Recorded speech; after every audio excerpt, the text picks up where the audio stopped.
Ladies and gentlemen, dear Pan-Africanists, I would like to start by paying a public tribute to PLO, Professor Lumumba.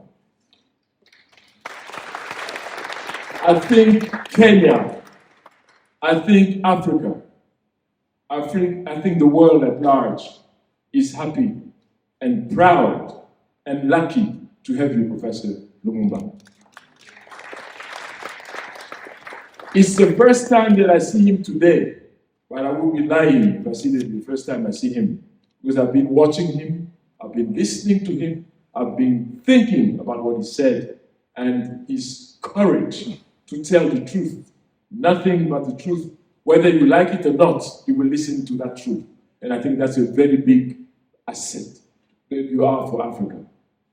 Thank you very much for your work, and I think that it's important that you should hear it from the people you didn't know before, but who think of you extremely highly. Thank you so much, Professor Lumumba.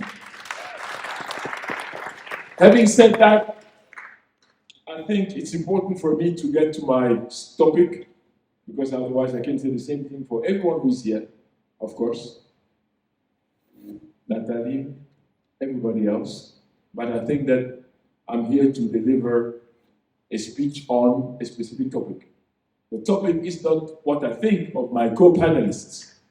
The topic is to talk about the transformation of Africa, and in particular, the change in the balance of power today, which is invariably changing, and everyone is able to actually see that things are not the same today as they were 20 years ago. Something is shifting, something is changing, and something is transforming itself in this world. So I will just do my remarks on two different fields. The first one is the demographic change in the balance of power. The second one will have to do with the economic and financial change in the balance of power in today's world. Let us start with demography. Most people are inclined to see how Africa is projected around the world. Unfortunately, for a long time, many Africans were taken without their will. The only Africans who are in America today are there, and they never asked to be there. That is for sure. We see Africans in India, the Dravidians.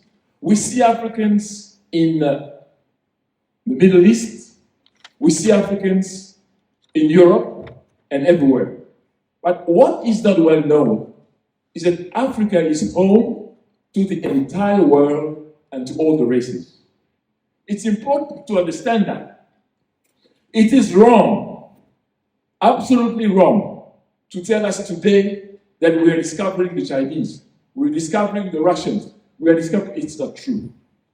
In fact, when you look at Africa today as it is, what do you see? You see a kaleidoscope of the entire world. The entire world is present in Africa. We have approximately 80% of Africans who are black Africans, and then we have white Africans who came in 1642 with the Boers, who came from Holland, and then you have the French, who came after the Louis XIV banning of Protestants. They came to South Africa. Then you have the British, who came in the 19th century. These people are today indigenous Africans, meaning that the land where they stay, where they live, and where they will die is Africa. Then you take the Chinese. It is absolutely wrong to tell us, as we hear, that the Chinese have come today in Africa to challenge the Westerners. It's not true. The Chinese came in Africa, yes, but in the 19th century. They were brought to Africa through indentured work because of the British. The Chinese came to one spot in particular, which is the Malagasy Republic. In French, it's Madagascar. When you look at Malagasy people, their phenotype, the physical type, you see a clear blend between the blacks and the Asians. And that gives you the Malagasy people, okay? And we are in the 19th century when they came here. So when we hear that the Chinese have just arrived and so on, this does not fit with history, doesn't fit with reality. Then you take the Arabs. The Arabs were not indigenous of Africa. The Arabs came to Africa in the 7th century. How do we know that? Because when they arrived, the first mosque which they built was the Al-Azhar Mosque in Egypt. And then there was in Kairouan, in Morocco, and so on. So the question is, who was there before the 7th century? Not the Arabs, for sure. And yet the pyramids were built 2,500 years before Jesus Christ. So the question of who built the pyramids, we may not answer that, but we know who did not build the pyramids, for sure. Now, when we talk about that, Arabs are whites for the most part. So we have a large proportion of Arabs, around 300 million today. So Africa is home to, of course, Black Africa. And Africa is also home to the entire humanity. When we say that, we mean from the beginning, yes, and I'm happy to speak from the Rift Valley, which is where the cradle of humanity is. It's a big privilege for me to speak from here. And I think it's important for us to have that in our minds, to know that we are the fathers of the entire humanity, and that gives us special responsibilities and special care to the rest of the world. Having said that, today, most people don't see Africa when they talk about globalization. Africa is a globalized continent. Africa is already a globalized continent. What we're seeing now is the increased globalization, meaning that Africa is projecting itself more and more from Africa to the rest of the world. Whereas before, it was the other way around. It was from the rest of the world with people having implications in Africa. For instance, the very sad, very cynical Berlin Conference of November 15, 1884 to February 23rd, 1885. A sinister moment, a sad moment for Africa, a very, very bad memory for us. That is how Africa was seen. That is how Africa was defined. That is how Africa was subordinated. From the outside in, what is happening now is different. We are talking about Africa globalized, but having an impact from the inside out. And that is where problems are for many people who are not used to having that dynamics from Africa to the rest of the world. What we, as Pan-Africanists, must tell the world is that whether you like it or not, Africans have the right to actually tell the world the way they see things, the way they want things to go, and the way they are going to have an impact on the world. This is not a war language, it is the language of realism, simply. So, concretely, when we look at the way the demographics in terms of figures are evolving, we see that the tide is on our side. Because in 1950, the 27 European countries that today are in the EU, they were around 15% of the world population. Today, they are 5.9% of the world population. When we take Africa, Africa in the 15th century was around 20% of the world population. At the end of slavery, we were only 9% of the world population. So please don't tell us that we were not depleted of our strongest and of our best. Don't do that, because these figures show exactly the reverse and the contrary. So today, what do we think? What do we see in Africa? Is that the population is growing and is doubling every 50 years or so approximately. We are, in 1960, we were 250 million Africans. Today we are 1,400,000,000 Africans. And in 2100, we'll be more than 4 billion Africans. The reverse trend is observable everywhere, worst of all in Japan, where they have already settled for some kind of disappearance, I would say. What does that mean? And I come back to what Joshua was saying. If in 1960 we were 250 million Africans, today we are 1,400,000,000. What does that say about our traditional African medicine? If you go to any village in Africa today, you will not see a hospital, you will not see a pharmacy, you will not see a surgical operation unit. No.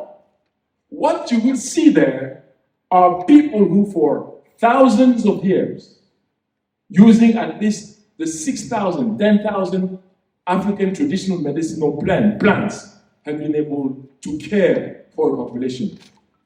If our medicine was not working, if our medicine was just some kind of, you can say, witchcraft, to take back your expression, you will not be progressing in terms of numbers. You'll be going from the strongest number to the weaker number. That is not the case.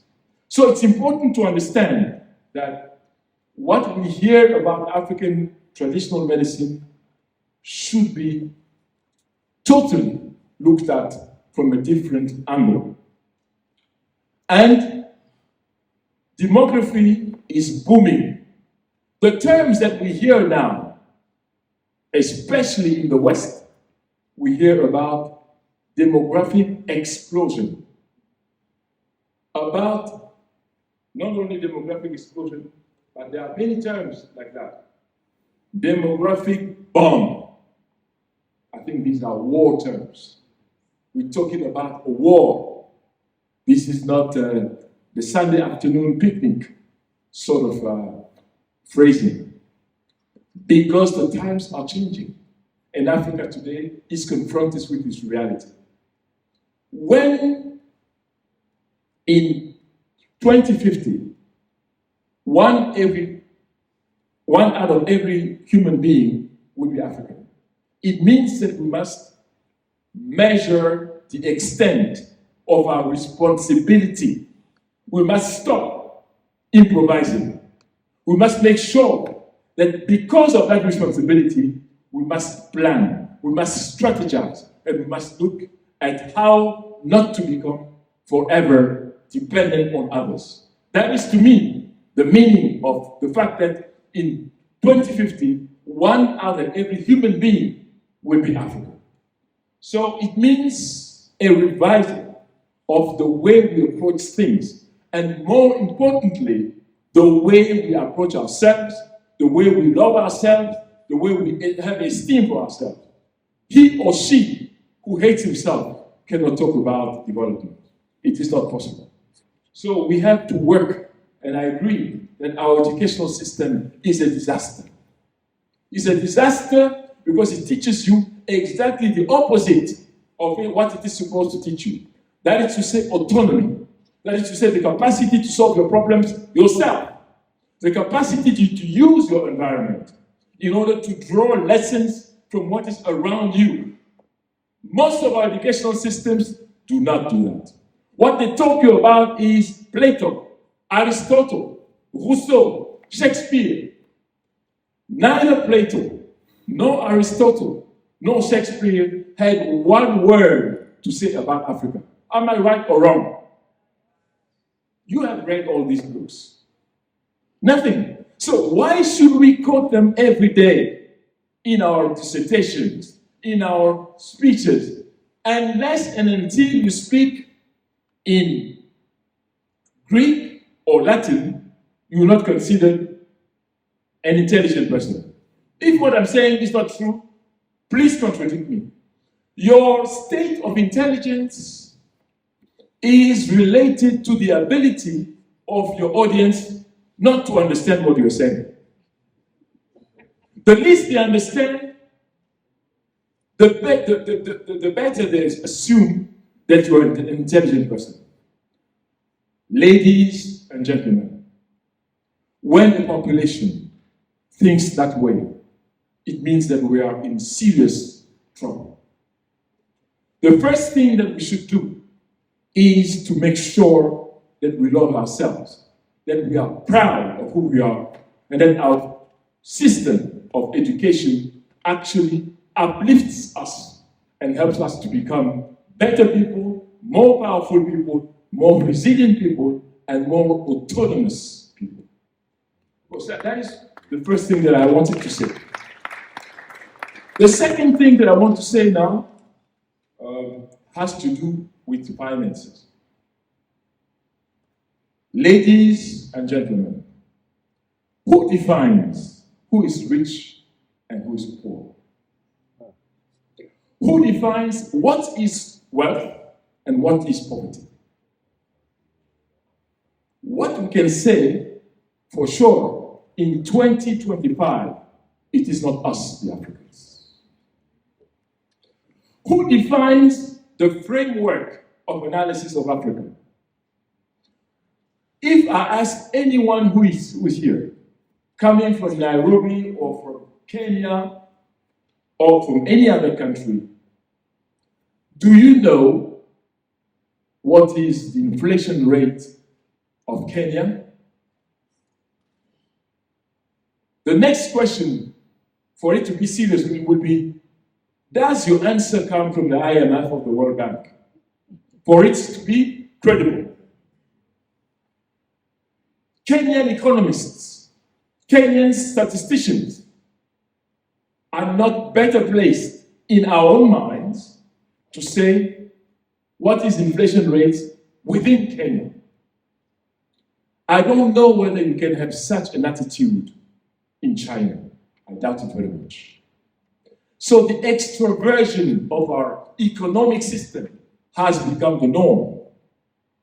That is why we are imprisoned in a system in which we are defined and we have not defined ourselves. So the problem is not even the quantities or the numbers. The problem is the context and the conceptual framework itself, which must be rejected. Let me come back to African sociology. Who is rich in Africa and who is poor in Africa? Let me tell you something which I'm sure you will agree with me. It has nothing to do with the amount of money which you have in your pocket. Wealth in Africa is defined according to the extent of the social network which you enjoy. In our villages, our chiefs are not the richest, but they have the most extended social network in the village, and that's what makes them rich. I conducted, as professor, a study on development in Africa, development, quote unquote, because even that term was used for the first time, not in philosophy, but in politics, on the 20th of January, 1949, by the President of the United States, when he was talking about America's capacity to come to the help of underdeveloped countries. We are in 1949. So even that term is not ours. When we talk about the third world is a term used or created by someone who is not African.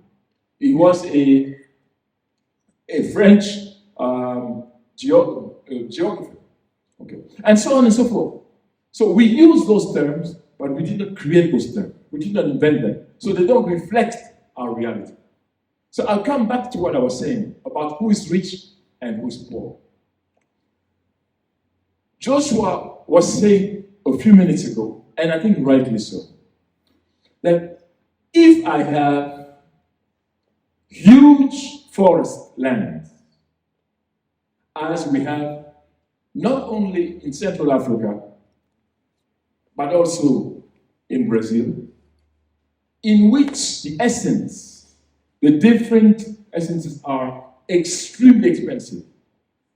And those lands belong to the community, because here the unit of social life in Africa is the community, not the individual, which again is a problem with Western economists and so on. If you have all that, you are already rich, extremely rich, but you don't have money, you don't have paper money. If you have copper, diamond, gold, coltan, all of that, 40% of the world reserves are in one unique continent. If you accept that with all that, not only are you poor, but you are poor and most indebted continent on earth, it means that we have a psychological problem and you must be taken to a health facility. Because this is contradictory. It's not possible for someone who is rational to believe that.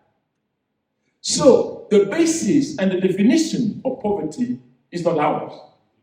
It is external to us. And now I'm going just to give you a very small demonstration. What does the World Bank say? The World Bank says you are poor if you have $2 in your pocket each day. The World Bank and the IMF, which is its fellow accomplice, they always say the same thing, but take it in different ways, just in order to confuse you. So, the World Bank and the IMF, or both of them, say you are very poor if you have $1 a day in your pocket. Ladies and gentlemen, tell me in your village, who has $2 per day in his pocket? Who has $1 a day in one's pocket? The answer is nobody. I repeat, nobody. 60 to 70% or 75% of the people in the village have neither $2 nor $1. Is it true or not, or false?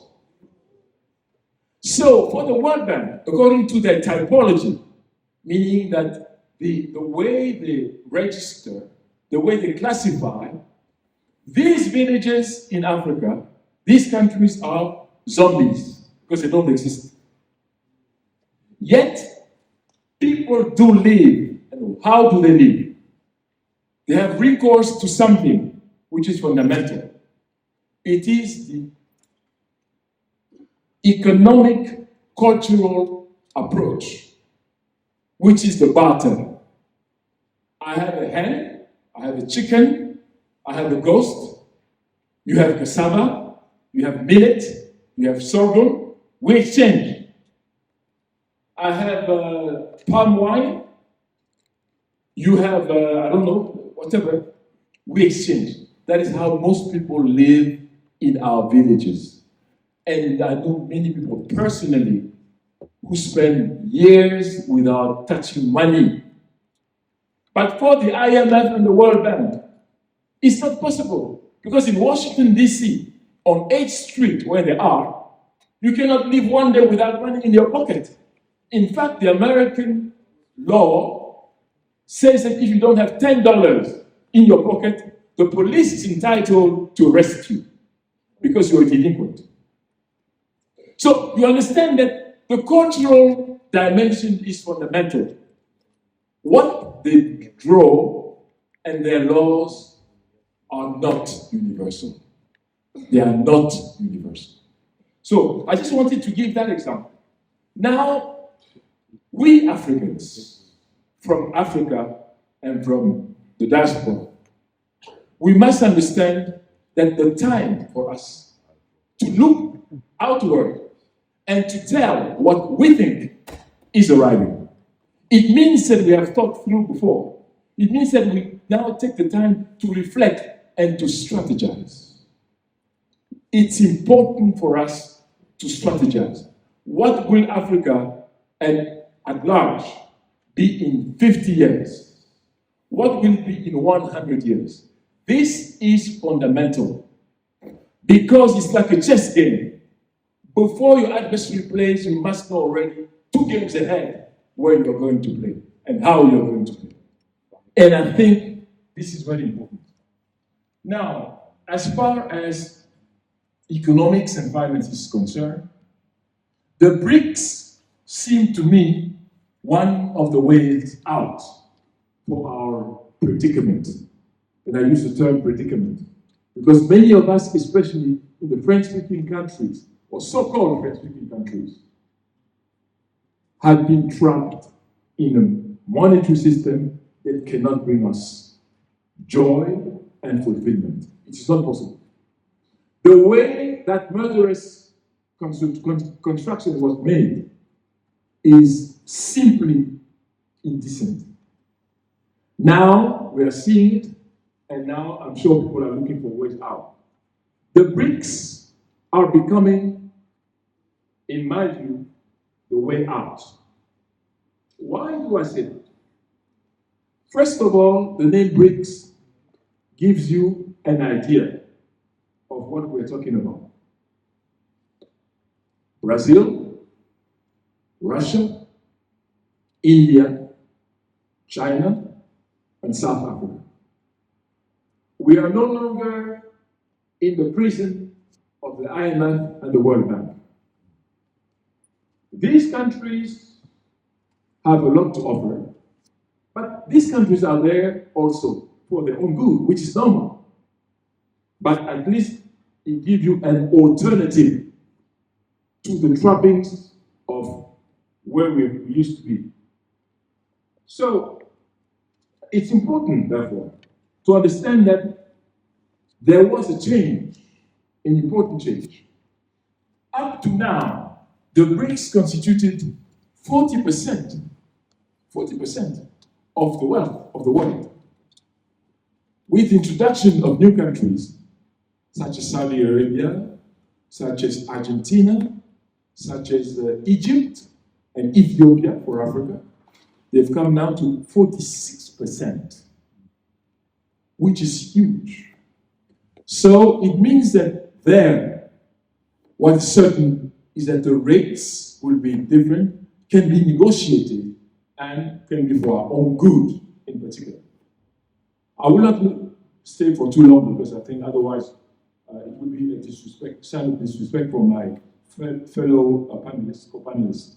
But I just want maybe to conclude this financial aspect by saying that negotiations that Africans must now have vis-a-vis the outside world is for the Africans to be very clear. To say to our partners that we will negotiate for the best interest for our people. All the time and always. Those who come to us, we must have a win-win situation. Otherwise, we sign nothing. We must be able to do that when we are in a balance of power that is now creeping towards our advantage. We need partners, but we must tell the partners the truth, which is that we're not prepared to repeat the same catastrophic experiences which we have endured for the last 500 years. So it's important for us to be clear. And in our negotiation tactics, we must run away from semantics. Are we for the multilateral? Are we from the unilateral? And so on and so forth. What we must be for is results which are in favor of our people and of our people first and foremost. Therefore, what I suggest is to have a mix of all this, meaning we must have a multilateral approach when we deal with the United Nations and when, of course, it is within the Organization of African Unity, which has become since 2002, July 9th, have become the African Union. So we can talk about multilateral approach. Then we can use the unilateral approach. Yes, you've heard me. When we talk about relations directly with China, Russia, Brazil, India, Turkey, and so on, that we can do that.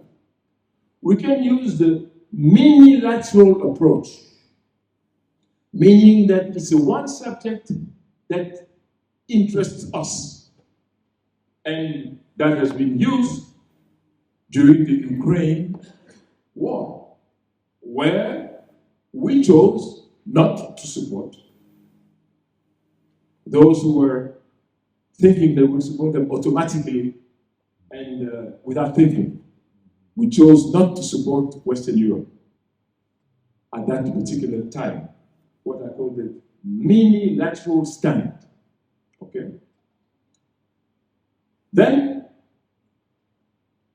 we have a polylateral stand as well, meaning that all the summits, Africa, United States, Africa, Brazil, Africa, Japan, Africa, Turkey, these are the polylateral approaches which we must use. We should not continue to talk about abstractions, whatever our choice. The goal is the same: how to make sure that we maximize the interests of the African people, For those of you, and I close by that, for those of you who believe that maybe this is not possible, or think that we're just talking but it has not been experimented by other countries, I have this news for you. Mrs. Madeleine Albright, who used to be Secretary of State of the United States between 1997 and 2001, when she was asked about unilateralism or multilateralism, this is what she said. We are multilateral when we want. We are unilateral when we must. And I think that pragmatism is what must henceforth characterize the African. We must use all the capacity of our soft power to make sure that we reach the benefit of the African population. It is not understandable that a continent so rich, so blessed, so affluent, should be still categorized as being among the poorest and, worst of all, the most indebted continent on earth. So that's why I'm saying that today the balance of power is shifting, but the key to whether the youth, which constitute, I think, 500 million youth today in Africa, whether that will become an asset or a problem rests on our educational system, which must incapacitate them, give them the power to transform, to be good engineers, and to have the pride not to be simple beggars who have normalized begging as a profession. So this is what I wanted to say, and I want to thank you very much for your kind attention.